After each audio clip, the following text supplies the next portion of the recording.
where phenomena what we call life can sustain. And almost until 2 decades ago, our understanding of how planets form around the star and how life forms on the planet was based on only one simple set, our Earth and its solar system. This persistent curiosity of human brain to search for life outside Earth has now finally led to a discovery of almost 2,000 planets outside our solar system. And out of that, good 300 are habitable zone planets, meaning the temperature on this planet is in a range where Earth-like life can sustain. In this data-rich era of exoplanet astronomy, where new planets are discovering every week, and scientists are constantly testing and redefining the fundamental ideas about solar system formation and what it means to have a planet that can sustain life, it would be extremely useful to present the data set such that experts and non-experts can ask more informed questions. So the primary goal of our info is to provide a visual and interactive arena where one can find patterns to connect habitable zone planets with more complex attributes in astronomy. So our initial designs involved directly mapping these planets and the stars they orbit in space. One involved mapping the exoplanets in the context of the galaxy, kind of a galactic map. Another concept involved mapping the exoplanets in our night sky, which could allow for astronomers to further investigate these discoveries with ground-based telescopes.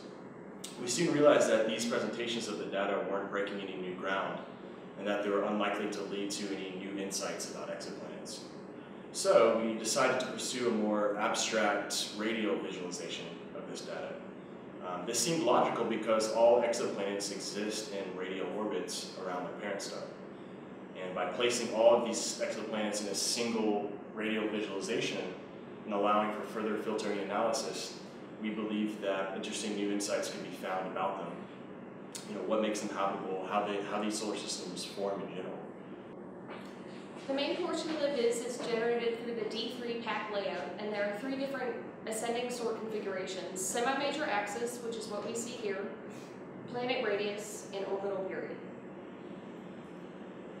This means that the exoplanet with the smallest value for each of the 3 sort configurations is at the center, and the rest radially expand from there, with the exoplanet with the largest value at the end. For all of these visualizations, the radius of the planets are mapped to the radius of the circles. If you look at the key at the bottom, the green planet is approximately the size of Earth on this scale. The set of habitable planets shown goes from about 0.77 Earth radii to 57 times the size of Earth. The colors of the planets show the equilibrium temperature, ranging from coldest is dark blue for 180 Kelvin, going through light blue, purple, raspberry, and dark red representing the hottest habitable planets at 310 Kelvin. The panel on the left shows the 3 options for sort order, as well as 3 different filters: flux, number of planets, and starter planet radius. Each of these can be changed, and through clicking the Update Viz button, you can see the changes. In addition to seeing these changes reflected in the viz itself, the label at the top of the main viz updates to show how many exoplanets are currently displayed. At any time, you can select any of the planets by clicking on it, which highlights the exoplanet in white, and it opens the view of what that exoplanet's solar system looks like in the right panel. The panel on the right provides a more detailed view of the planets in the middle. A user is able to click on the planet and see the system that the planet is a part of. In the top half of the visualization, you are able to see information about the star, such as the location in the sky and the stellar mass and temperature. The middle section provides an overview of the system itself and shows a habitable planet in color and all other planets in the system, which are not habitable, as gray.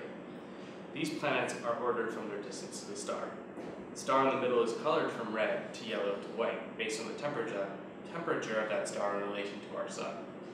Yellow means the star has a similar temperature to our sun. Planets are sized by planet radius based upon a logarithmic scale, as exoplanets can range from 0.9 times the size of the Earth's radius to 160 times the size of the Earth's radius. The planets also rotate around the star by their orbital period in relation to the Earth, which would take around 22 minutes to fully revolve around. The reason this number is so high is that many planets have periods of less than 10 days, and they need to revolve slowly for the user to interact with them. When clicking on a planet, the user will see details about that planet, such as the radius, temperature, and alpha values. Visualizations provided a few interesting insights about the different systems in the universe.